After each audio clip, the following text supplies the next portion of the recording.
টানা ৩২ ঘণ্টার উদ্ধার তৎপরতা, নানা জল্পনা কল্পনা সকল কিছুর অবসান ঘটিয়ে এই তানোর উপজেলাবাসী সহ সারা দেশের মানুষকে কাঁদিয়ে না ফেরার দেশে পাড়ি জমিয়েছেন শিশু সাজিদ। ৯টা ৩ মিনিট। আজ রাত ৯টা ৫ মিনিটের সময় ফায়ার সার্ভিসের কর্মীরা তাকে সেই গর্ত থেকে উদ্ধার করে এবং এরপর তানোর উপজেলা স্বাস্থ্য কমপ্লেক্সে নিয়ে যাওয়া হয়। সেখানকার চিকিৎসকরা তাকে মৃত ঘোষণা করেন। ফায়ার সার্ভিসের কর্মকর্তারা বলছেন যে তাকে যে পরিত্যক্ত গভীর নলকূপের গর্তটি ছিল সেই গর্তের ৫০ ফুট নিচ থেকে তাকে উদ্ধার করা হয়। যখন উদ্ধার করেন, তখন শিশু সাজিদ অচেতন অবস্থায় ছিল।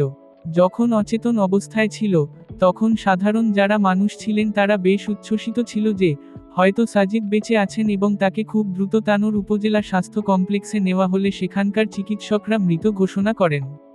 ফায়ার সার্ভিসের কর্মীরা জানিয়েছেন যে সাজিদ যে গর্তটিতে পড়েছিলেন সেই গর্তের উপরের যে ব্যাস সেটি ১০ ইঞ্চির মতো। যেখান থেকে উদ্ধার করা হয়েছে সেই গর্তের ব্যাস ৮ ইঞ্চির মতো।